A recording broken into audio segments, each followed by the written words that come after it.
Ladies and gentlemen, can I please have your attention? Great Scott! There's no crying in baseball! You better hold on tight, Spider Monkey. This is where the fun begins. Good morning, good afternoon, good evening, and good night. That's right. We're ranking How to Train Your Dragon. How to Train Your Dragon is a 2025 American fantasy adventure film and a live-action remake of the 2010 animated film, which itself is loosely based on the 2003 novel by Cressida Cowell. In the film, a misfit Viking boy unexpectedly forms a bond with a dragon, challenging everything his village believes about what makes a true hero. Now, I'm just gonna put it out there, I might get hate for my opinion on this movie, but I did not grow up with the animated How to Train Your Dragon. There's no nostalgia there. The only thing I know of with it as an adult, all my experiences with that movie are as an adult. So I do not have nostalgia for that movie, and here we are with another live action remake. So don't get too mad at me on my opinion, but I enjoyed this movie. I thought it had a lot of really good aspects to it. Let's get into why with the 10 essential aspects of a movie. First is plot. Does the movie follow a comprehensive story arc and is plausible within the world that has been created? Okay, whenever you're making, I feel like this is just the millionth live action remake that they've been making. But if you're gonna remake a movie in any sort of way or make a sequel, I like to talk about, well, did it feel like this movie needed to be made, or was it just a money grab? And in all honesty, I do think this movie is maybe a little bit of both, leaning towards just a money grab. I don't think they had any real great reason to remake this movie. I think if this movie never existed, it doesn't really add a whole ton to the movie that feels like, man, you needed to make a remake of the first movie compared to the other three. It just doesn't feel that way. It feels like they made it because they knew they could make money off of it. That being said, this movie is pretty much just a scene-for-scene remake of the original movie, plus about 30 minutes extra, and in live action. Now, personally, I thought the 30 minutes of extra that they added were good and added to the story in some way. I also thought that the live action aspect of this movie, normally it's worse because you can't do what a cartoon does. And so when they try to remake it, they try to match the cartoon and it just doesn't really work and ends up being worse. I actually think it was better for this movie. I thought it gave a more serious tone to the movie that wasn't necessarily there in the cartoon. Now, the cartoon, I feel like there's a certain amount of fear or a realization of certain aspects or qualities of the story that you don't get because it's just a cartoon. And when you put it into live action, I do feel it's a little more interesting, a little more compelling to see a different side of the story. I could understand the arguments to say that this was just a waste of time, but in my opinion, I thought the extras that they put into the plot for this movie, some of the extra scenes and the style definitely helped to make this story feel a little different and help me see a different side of the story. Second is attraction. Does the movie have an interesting premise with a high entertainment value? This is a difference that I feel this movie made, is the audience it's going for. I personally think the original cartoon is better for younger kids. I think 10 years old, 11 and younger are going to, on average, enjoy that movie more than a teenager and adult. It's a good quality movie that I think teenagers and adults will also enjoy, but I do think the target audience is younger. This movie, I feel the target audience shifts up more to teenagers. I think teenagers would enjoy this movie a little bit more than kids or adults. Now, I think adults will also enjoy this movie more than the cartoon version. I just think the realism does add some sort of effect here that makes it feel more serious and gives more tones of emotion and seriousness than the original does. And I found myself enjoying it more than the original for those tones. So I definitely think the live action part changes the audience, unless you just have like this nostalgia for the original and you just do not want it to ever be remade. I can understand that, but for me that didn't grow up on it, I do think that this movie attracts teenagers and adults. Third is theme. What message or truth is the movie trying to convey? It's no different than the original. This is, a message about courage and kindness and challenging tradition for what is ultimately right.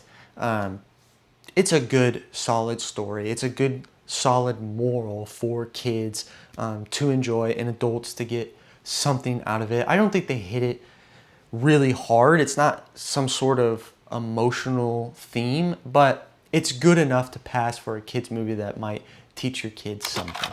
Fourth is dialogue. Is there a real feel to the conversation? Obviously, there's not supposed to be this real feel. It's a kid's movie, so I'm not necessarily judging on that. I think the dialogue was good for what it was intended for, the audience it was intended for. I thought the comedy was done well. It's a funny movie. It's nothing amazing to me, but I did think that it was funny. I thought it was good and entertaining as an adult to watch.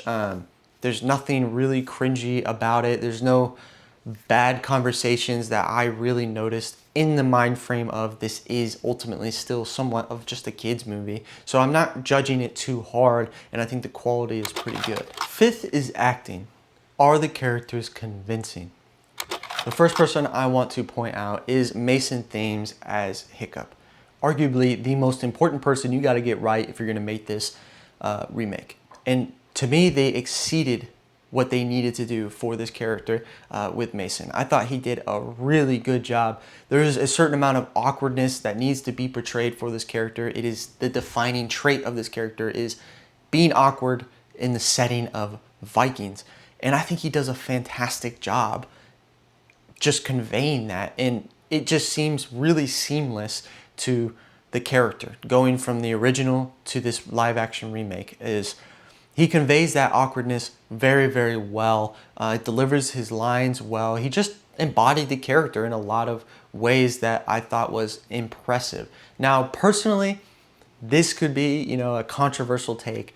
I do not like Jay Bachal as the original main character. It's one of the things that bothered me the most about that movie. I did not think his voice match the character design. Now, I do think that Jay has this awkward voice and plays that awkward character well in certain movies. I would say The Apprentice, The Sorcerer's Apprentice. He plays it really well in that movie, but I don't think that his voice matches the character in the original cartoon, and I can't stand it. It really bothers me.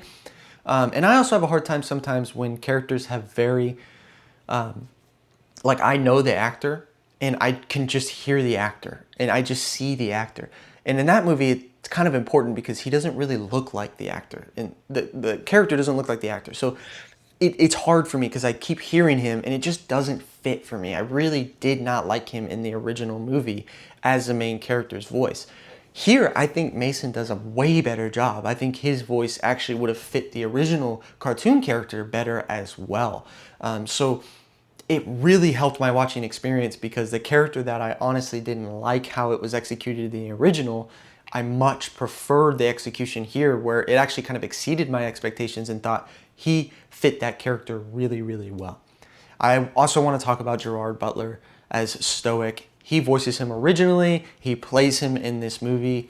I just love the guy. I think he's a really good actor and he's just great at doing what he needs to do.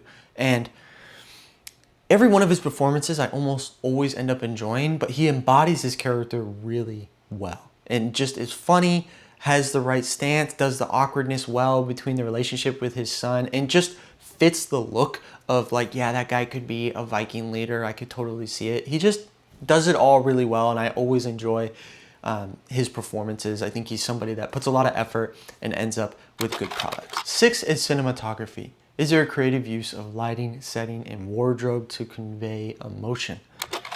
All right, talk about the live action, right? I think there's a lot of people that probably just dislike it, don't like that it's, they're doing a live action remake, and I'm probably gonna be on the minority here where I loved it. I thought it was way better. if I had to choose to watch the two movies, I would watch the live action remake rather than the cartoon. And that seems really rare nowadays. And I understand the nostalgia pulling you towards the cartoon, but I think the execution of this movie is just better. It's more pleasant to look at. The cartoonish aspect of the original, I don't think was ever done that well. It's not a high quality product. I mean, it's from 2010. The differences between animation in 2010 and now is pretty striking. And so I just kind of do prefer the live action because of other aspects to it as well. But I just think it's more appealing to watch and look at. One thing I would advocate is I think the dragons are much cooler in the live action. Looking at the cartoon and looking at the live action dragons, I will pick the live action every time. They did a good job of turning them into these really interesting looking, fun creatures. Toothless still looks like Toothless, but then some of the other characters look better. And my biggest one would be the Red Death. I think the comparison of what is scarier, the cartoon Red Death or live action is way cooler. It looks way better and scarier. It just seems way better as like an intimidating final boss compared to the original. I just much prefer it. I think the atmosphere and the lighting of the live action does a better job and conveys more of an emotion or feeling or is more memorable than the original. And I can understand not agreeing with that, but for me, I think it looks way, way better. As far as emotion, it's not doing anything crazy. The story is, I would say it's good and you sympathize with these characters, but there's no moments that stand out as these incredibly emotional movies. But it is a good lighthearted movie that ends the way it should and tells just like a good fun story. And the thing you got to get right from the original to this one is that relationship between Toothless and Hiccup. And I think they do a good job. And you even get a little more time, I think, in this movie than you do in the original. And you can really feel the bond and enjoy those two, you know, coming together and relying on one another at the end and ultimately turning, you know, everybody into enjoying their relationship with dragons and expanding upon that. They do it well, and it's fun to watch just as much as the original. Seventh is editing. This is all about the pace of the movie. The movie is 2 hours and 5 minutes long. The original is 1 hour and 38 minutes. So there's about 30 minutes of extra story here. I don't think it's necessary. It is a little long. I can appreciate that. I do think the old movie just was more concise and had a better runtime on telling the story and getting what it needed out of it. I think a lot of the changes to this movie is the live action aspect of it, and some of the extra scenes are good and interesting, but they also took away scenes that didn't really make a whole lot of sense on why they took them away. But ultimately, I think it's okay. I think the story is interesting enough. The plot keeps you invested enough to be 2 hours in, but it probably could have been about 1 hour 50, maybe 1 hour 40, and been just as good, I think. Eighth is soundtrack. It's a good soundtrack. I think it's somewhat memorable, you know, especially to kids. I think you will remember it. You can hear the soundtrack and you'll know what movie it's from. Personally, watching it as an adult, it's good. It's got a uniqueness that I could recognize it if I loved it and watched it more. But I can appreciate that. I feel like it has more of an attention to the music than other movies. They did a better job with it, made it feel more unique and associated with the movie rather than just kind of like plain kids movie music. I think it's good music, but not necessarily memorable to me, but can be for others. Ninth is directing. Now I feel the director is in charge of the previous 8 aspects. They're the ones that have to put it all together, give it their stamp of approval, and make a really good movie. Now the director of this movie is Dean DeBois, and this was his 5th film. The 5 total films he's directed to this point are Lilo and Stitch, How to Train Your Dragon, How to Train Your Dragon 2, How to Train Your Dragon The Hidden World, and finally How to Train Your Dragon 2025. Now, this guy obviously knows all about this story. I mean, he has directed every single How to Train Your Dragon, and he knows how to tell the story well. Did he come back just for the money? very possible. Do I think he had maybe the interest in just trying to transform the original cartoon into live action? Possibly. I thought he did a good job. I feel like he hasn't really varied a lot, but in the movies I've seen of his, they are good children's movies. I've seen a ton of children's movies that are just terrible and uninteresting and should never be made because I don't even think they would entertain kids, let alone adults in some way. He does. He knows how to make a movie that's entertaining, and I think he does a good job. He's a talented director that knows how to make kids movies that stick around and people grow up and enjoy them till this day. 10th is Time. Will it stand the test of time? In some ways, maybe. I don't think it's because of itself. It will stand the test of time because it will be associated with the original movie at the end of the day. And though I think it brings some things to the table that I enjoy more than the original, I don't think it will supersede its fame at all because it just simply is second, and for the most part, it's just a scene-for-scene remake of the original. So will it stand the test of time? Maybe in some sense, but really I think people will tend to just watch the original movie along with the fact that it is a live-action remake, and most of those are terrible. So even if you hadn't even seen the movie or heard about it, you're probably just going to go to the cartoon because most of the time when they remake it, it's not as good. Now for the review section. Rotten Tomatoes critics gives it a 77, the audience gives it a 97, and IMDb gives it a 78. Obviously, I'm not alone in enjoying this movie because a 97 is super high. At some point, the audience just, I guess common people did enjoy it. They'd like the remake, probably because at the end of the day, for the most part, it's just a scene-for-scene remake. So if you love the first one, then you'll probably love this one in some sense. I'm sure you'll love the first one more, but this really is just the same movie, and people enjoyed it, but it's not nearly that high. I mean, it's not in the realm of every movie ever made. 97 is just far too high.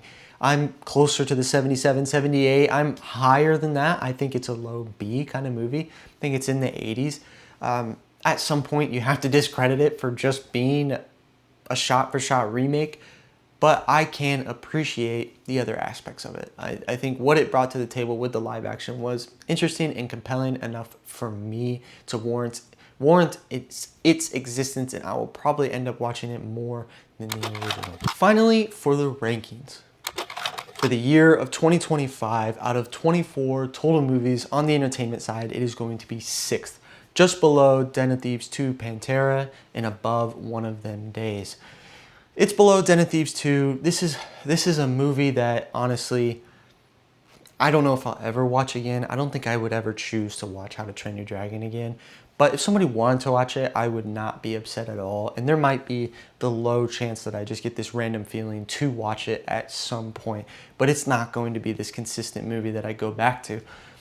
Den of Thieves 2 is in the same boat, but it's just a movie that appeals to me specifically. It's in a category that I just enjoy. I love a good heist movie. I love a good plot that has, get the team together, plan what's going to happen, I'll give you the plot and the plan, go through with it, something goes wrong, you got to fix it. I mean, there's a million movies that way, but I just love them all the time. They feel very creative, and they always have your brain going, and this is that kind of movie. Now, Den of Thieves 2 has problems elsewhere that I really did not enjoy, but at its core, it's still a heist movie, and I really enjoy that, and I think I'll prefer to watch that than How to Train Your Dragon. Now, I do have it above One of Them Days. One of Them Days is a great comedy movie. I think the comedy is really well done and was surprisingly well done, but the story is not as interesting to me. I'm not necessarily the audience for that movie. It's not a compelling plot in any way. I can't sympathize with it. And though I'm not necessarily sympathizing with How to Train Your Dragon, I do think the plot is more interesting and I'm more likely to come back to it. Now, cinematically, out of 24 total movies, it is going to be 4th, just below Sinners and above Dogman. And people, a ton of people may disagree with the execution of this movie, but at the end of the day, it is kind of a shot-for-shot remake of the original, and that itself is a well-made movie. I have it below Sinners just mainly for the tone. Sinners is a movie that I thought the plot was disappointing. The first half of that movie is really well done, but once the vampires get introduced, it just gets worse and worse and worse, and it just kind of ends on a bad note, which is kind of the worst way to do that. I'd rather it be bad in the beginning and great in the end, but it's not. But it does a lot of aspects of a movie justice. I mean, cinematography as an art form, it has really great music. The acting is really well done. Even just some of the camera shots are really interesting.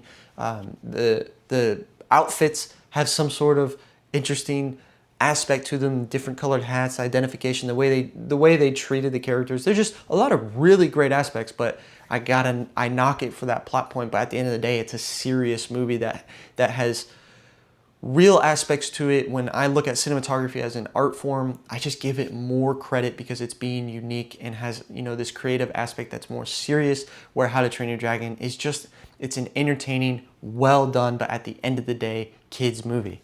That being said, I have it above Dogman, which is the same thing. It's also it's a surprisingly well done kids movie with a decent moral at the end of the day, and is creative in the way it's shot. However, I think How to Train Your Dragon is a smoother movie, and when it comes to cinematography as an art form, I just think it represents it better because the movie just has a nice smooth transition, where Dogman in the beginning is honestly hard to watch because it is so just TikTok-esque, where it's just quick entertainment, one thing after another, and it's hard to watch. And then at some point in the halfway through, it gets better. So I just think How to Train Your Dragon is smoother, and that represents film better.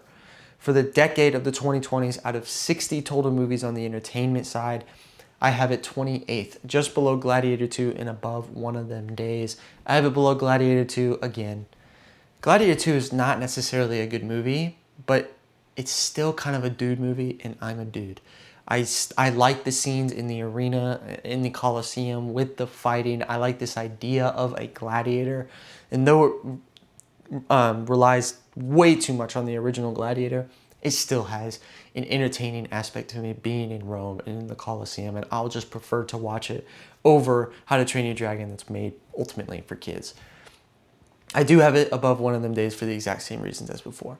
Cinematically, out of 60 total movies, it is going to be 16th, just below Joker Folie à Deux and above Dogman. I have it below the second Joker. Again, it's really just tone. And that movie does fall on its face in certain aspects, but really, it got, I think, a little too much heat. It was a decent movie that still had the same tone as the original and was developed in the story in some way. It definitely went back, but it still had aspects to it that were really well done. There's still some great acting in that movie. And there's just some serious parts that are well done that to me represent film better as an art form, just because of the tone and some of the feelings and things that it can provide. Now, I do have it above Dogman for the exact same reasons as before. Now, all time, out of 74 total movies, on the entertainment side, it is going to be 40th, just below Gladiator 2 and above Treasure Island from 1990. It's below Gladiator 2 for the exact same reasons as before, but I have it above Treasure Island 1990. That is mainly just, especially for the runtime, but the story and plot of How to Train Your Dragon definitely keeps your interest more than Treasure Island. And though there are certain cinematic aspects that I enjoyed for Treasure Island, I think on an entertainment aspect and level, How to Train Your Dragon definitely just kind of blows it out of the water as just being more entertaining, even though it is for a younger audience. Now, cinematically, out of 74 total movies, it is going to be 23rd, just below Joker Folie à Deux and above Dogman. It's there for the exact same reasons as before.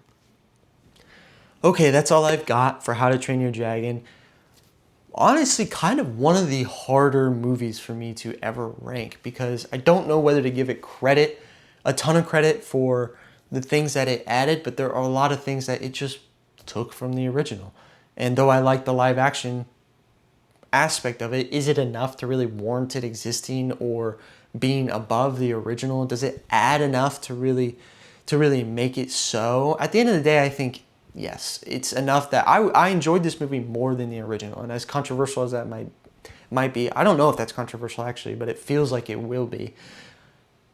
It still just added the right things, and to me, improved the overall product outside of maybe just the runtime not being as great. But I definitely had that big change between the main character is huge for me. The voice, I just hated it in the original, and I really like it in this one. And that's a huge change that doesn't bother me. If you watched it, please comment below, tell me your feelings. If you like the original more, tell me why. And it can't just be because you watched it as a kid.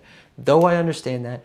Are there legitimate, real movie reasons why you think that the original is better than this live action remake? I mean, at the end of the day, if you're gonna make a live action remake, this is the way to do it, because I've watched several, and I mean, my most recent one of Lilo and Stitch, it's just terrible. It just removes all the stuff that was great about the original. This one at least has everything, almost everything that's great about the original, and then adds some more stuff to make it, I don't know, interesting at the end of the day.